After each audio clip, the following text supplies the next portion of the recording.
The Occupy movement claims to represent the 99%. I have to ask myself, where is the other 98%, guys? Hiding. Look, I kind of addressed this yesterday. After we had gotten broken out of the park, we had gotten evicted.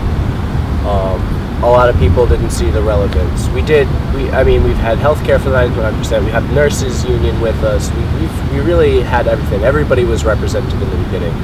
But since the cops had beaten down on us, suppressed us, and this is all recorded legally, lawyers written things about the suppression and the federal suppression, a lot of people were turned off. Not a lot of people, most of them. That's why people say, what happened to Wall Street? What happened to Wall Street? Well, the money happened to Wall Street.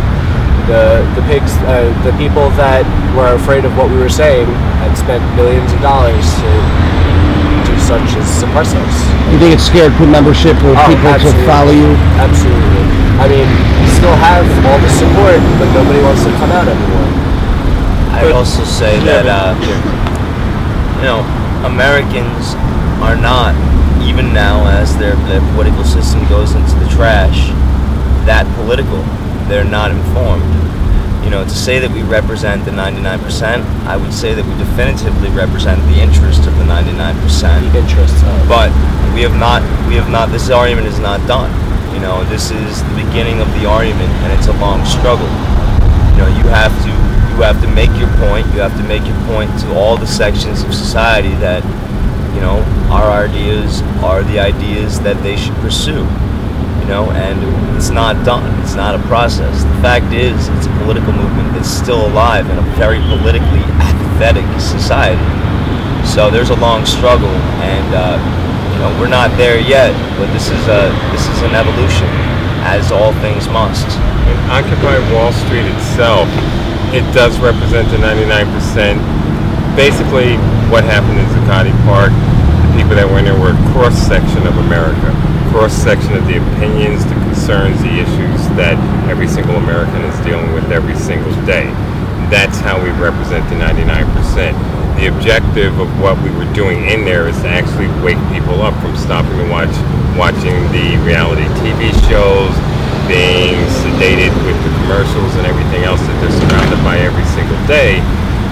Basically to wake people up to the power they actually have to actually change the system that's out there. It's time to actually rise up, peacefully assemble, and peacefully change the system we're in, and actually say no to corporations. We were scattered after the eviction, but there are groups, working groups, within Occupy Wall Street that have been working on individual issues the way it was supposed to be. Just because they're not in camp doesn't mean they're not still working behind the scenes, correct? That's what you're telling us. They are still working. Look at the Trinity occupation. It was a visual occupation that people could see on a daily basis, a way to communicate with the citizens out there, tourists, people coming from all over the world. They saw democracy in action. They saw suppression in action also. A lot of people that were outside the United States, when they saw what the police were doing, and we called that to their attention, you'd see them up there, it's like, yes, it's like they understood, they got what was going on. The movement has been tainted by crime within the encampments.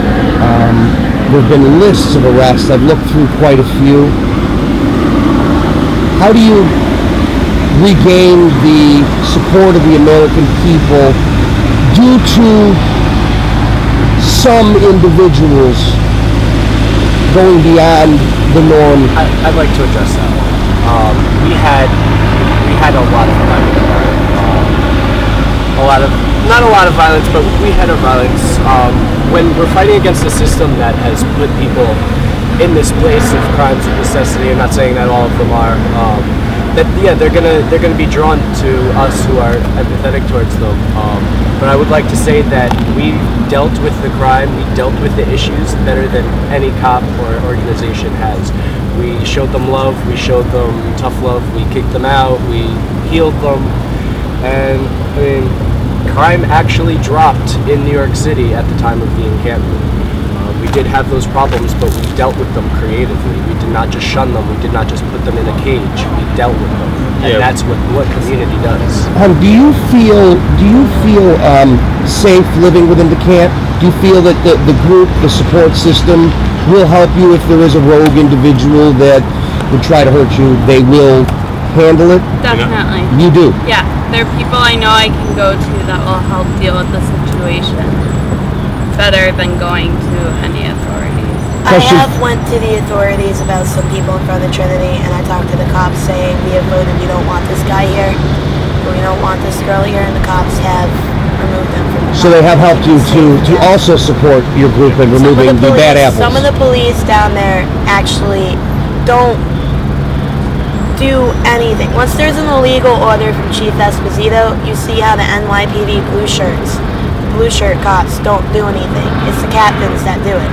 So a lot of those police officers that aren't of violence to this protest, there's a majority of them and a lot of them that are. But there's a majority of them that are there to keep us safe. We talk to them. I've had talks about the Illuminati and stuff with these police officers, where they've been telling me that that cops have told me if I didn't have a daughter and a wife, I wouldn't be a police officer. I'd be in this occupation. All right, guys, the next question is, I think I'm going to pose this one to you, sir. What is the relationship between the Occupy movement and the anarchist movement? I myself, though having sympathy with certain anarchist principles, am not an anarchist, and I am here. However, to deny that they've been the backbone of this particular action, it would be dishonest. At this point, this is the hard time to be part of the movement. This is not, Zuccotti Park, where we had, unbridled support, unbridled media, and where people were open to it. We're the people who are sticking it out. And it tends to be the most radical, the most fervent. I would say this, we've gone through Tampa Bay in the Deep South, Republican state. We don't have an arrest. Not one. Massive support. In fact, they have watched us from every direction that they can. With helicopters in the sky nonstop and a constant police presence. Do you feel that's what's stopping that type of action from taking place? No, I don't, because there are plenty of people. There are people here with 16, 17 arrests. They're not afraid of being arrested.